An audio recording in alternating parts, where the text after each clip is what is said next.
Okay, hello everyone. My name is Nathalia. I'm from Brazil, and I'm going to present an item response theory analysis of the sequencing of algorithms and programming concepts. My co-authors are Professor Christiane, Professor Jean, Professor Adriano, and Professor Dalton. So, we know that nowadays people need to know the basic concepts of computing, and we need to teach computing to youngs. Therefore, we need some guidelines to teach computing education in K-12. Several curriculum have been proposed in order to guide computing education. One of them is the K-12 Computer Science Framework by the CSTA, and this framework defines 7 practices and 5 concepts. Among these practices, we have practice 3, 4, 5, and 6 that describe computational thinking. And this computational thinking as a skill, one of the most important skills nowadays, and it is connected with the computational concepts. However, typically this skill is taught by teaching algorithms and programming concepts. And basically, algorithms and programming concepts consist of algorithms, variables, control, modularity, program development. And looking at this picture, we can think, maybe we can use some programming language. Yes, well, of course, but we are talking here about K-12 students, and maybe choosing C or Java is not best option here. So we need to pick some tool or some environment that is fits well our audience. And in this context, App Inventor fits very well because it was designed with kids and K-12 students in mind. So App Inventor, I think everyone here knows, but it is an visual programming environment that allows us to create Android apps, and it's very easy. You just drag and drop some programming blocks, and done. You have your App Inventor project, and you can even install on your phone. So of course, that using some programming tools, some programming environment adequate to teach novices, we should also think about the learning progression, because we know that programming is hard for a multiple of reasons, and we need to teach novices following well-designed learning progressions that puts easier concepts first and harder concepts later. And in between, we can provide scaffolding as students progress upwards. When I talk about learning progression, I am talking about some pathway that students travel as they progress toward mastery of the skills. And in order to build some learning progression, we can use a scale that distinguishes what is easier and harder from the learner's point of view. So here there's an example of learning progressions from the CSTA computer science standards, and you can see that there is many levels. So let me show you an example. For example, we have here the standard 1A AP10, which is defined as develop programs with sequence and simple loops to express ideas or address a problem. Well, you can do that in App Inventor by using, for example, a while loop and using here some variables. In addition to this, on a second level of the same standard, we can addition some conditionals, loops, events. Well, here is the example for the second level progression. So we have some conditional here and some Boolean logic. So this is just to show you an example of how we can progress from a simpler standard to a more complex and more concepts standard, and an example of this in App Inventor. So our research question was, what is the demonstrated difficulty of algorithms and programming concepts in relation to the K-12 computer science framework with respect to App Inventor? And for this, we defined a research method following the goal question method. So in order to answer our main goal, we define some questions and some metrics. And for this, we collect some data from the App Inventor gallery, which have thousands and thousands of App Inventor projects. And we assessed it with an automated rubric. And we got some raw data, and we used this data to estimate some parameters using item response theory model. So with these parameters, we can create a scale and then compare this scale with the K-12 computer science standards. So here we have some CSTA, K-12 computer science standards. For example, the first standard here, 1B AP09, is defined as create programs that use variables to store and modify data. So based on this identifier for this standard, we can then define a rubric, and we'll have this item here, variables, that it is defined based on the standard from the K-12 computer science standard. So for every standards that I showed you, we will have some item here on this rubric that is automatically assessed by this Codemaster rubric. You can try it out on this link here. So our data collection was we get 80,000 apps from the App Inventor gallery, and then we automated assess these apps based on the rubric that I showed you, and we got some raw data from the assessment of these apps. So here there is an X-ray of these assessment data. For example, item loops, we have more than 80,000 projects that got 0 points for these item loops. So it seems that maybe loops are very hard on App Inventor. On the other hand, the item events, you see that less than 20,000 projects got 0 points. The majority got a performance level above 0. So maybe events are easier in App Inventor. So we got this data and estimated the parameters using the gradual response model proposed by Samejima. And here this table shows you the parameter estimated. So we estimated two main parameters, the parameter A, which is the slope parameter, or would be something like the inclination parameter. I'll just show you an example soon.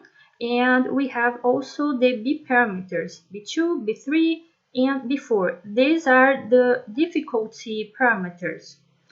Let me show you an example. So this will tell you how inclinated the curve is.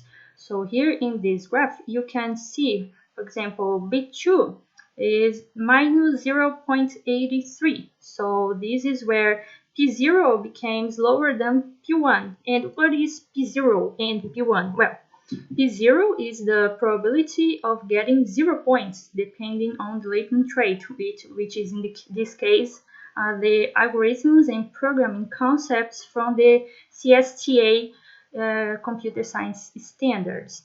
And B3 would be the probability of getting 1 point for the same item. So this means that, for example, if my latent trait is less than minus 0.83, which is the B2 here, then we are in this this space here. So there's a high probability in P0 in getting 0 points for variables. So this means that the project has no variables. And if the latent rate is between P0 and P2, then you are in this area where P1 is bigger than the two of those. So if the latent rate is higher than minus 0.83 and less than minus 0.01, so there's a high probability in P1. So probably you use modification, or you use some predefined variables in App Inventor. And if the latent rate is higher than minus 0.01, then P2 is higher than the other one. So you will be on this right side of the graph. So there is a high probability in P2, which is getting 2 points on variables. So that is an example for you to kind of understand what does all these parameters means. Here another example for the item naming. Notice that here the parameter A is 1.68, so is less than the parameter A for variables. So the curves are not so inclinated as in variables. You can see that they are not so much inclinated, and the B parameters are also different. So for example, B2 here is minus 0.31. So there is this item seems to be a little bit more difficult than variables because this value is bigger than B2 for variables. So if latent rate is less than minus 0.31, you'll be on the left side of the graph. So there will be a high probability in P0 in getting 0 points for naming. And if latent rate is higher than minus 0.31 and less than 0.07, then you can see on the graph that there is still a high probability in P0, but also in P1 getting 1 point. And if latent rate is higher than 0.07 and less than 1.89, you can see that the green curve here is bigger than the other one, so there is a high probability in P2 getting 2 points on naming. And if latent rate is higher than 1.89, then you will be on the right side of this graph and on P3, which is a high probability in getting 3 points. So these two examples is just to show you how can we interpret the results from item response theory parameters. And based on these parameters, we can then put them on a scale. So we can arrange them on a scale that is arranged by the difficulty level. So here we begin on minus 2.0 and goes up until 5.5. So these items will be put here according to their difficulty parameters, which are the B's that I showed you. So we have B2, B3, and B4. So, for example, here item variables, B2 is minus 0.83, so we are going to put them here in minus 0.5 point. And B3 is minus 0.01, and we will put here in 0. So in the same way, we are going to put all of these items here on this scale. And looking at this picture, you can see that some items have some very high B's. For example, item lists. You can see that the B4 for item list is 5.5. So if B is very high, it means that the item can be very difficult, and if the B is very low, it means that the item can be very easy. So looking at this picture, you can infer that, well, maybe item lists is very difficult, but events can be very easy because B2 for events is put in minus 1.5. So with this scale, we can then compare with the K-12 computer science standards to see if the placement of the items are accordant with the difficulty of the concepts. So we see that most of the items are sequenced in accordance with their difficulty. For example, easy items are placed on levels 1 and 2. So these items are item events, which you can see here on the first columns of this figure, and variables and naming. So these items are put here on level 1B and level 2 from the K-12 computer science standards. And items with medium difficulty are placed throughout the all K-12 computer science standards level 1B to 3A. So this includes those medium items here. You can see that's the ones that are on the middle of the figure. So this includes conditional, procedural abstraction, and the first performance level for list. You can see that list 1 here is the first performance level for list is put here as a medium difficulty. And difficult items include lists, loops, and naming. And when we see that, we know that lists are a level 3 concept in K-12 computer science standards. And being that, we expected that lists are placed together with some more difficult items. However, we see that loops, you can see on the figure that loops 1, loops 2, and loops 3 are placed as hard items, and from the K-12 computer science standards, they are considered as easy items because they are put on level 1A, 1B. So we can't think, well, it is item so hard? Maybe it depends on the environment that we are using, because when we see when do we use loops in App Inventor? Well, this is very rare because we can use others programming concepts to iterate and to produce some programming function that don't need loops, but we can use, for example, events instead. So maybe these results is more dependent on the environment that we are using than the concept per se.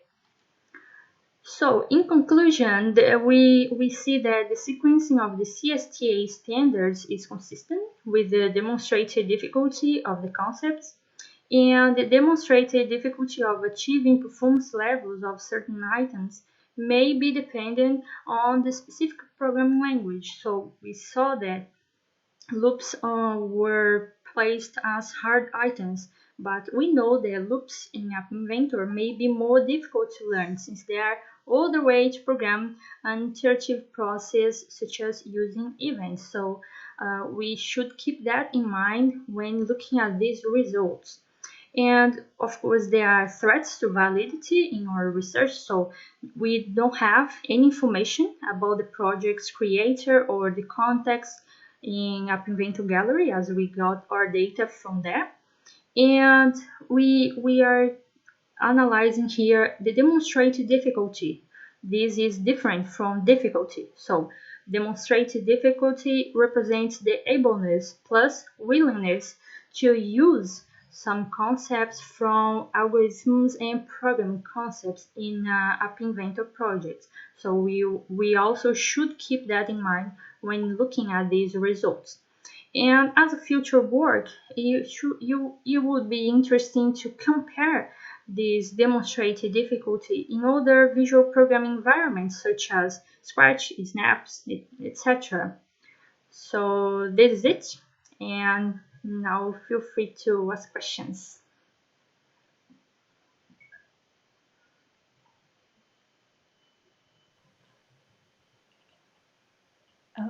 As a reminder, I think you can send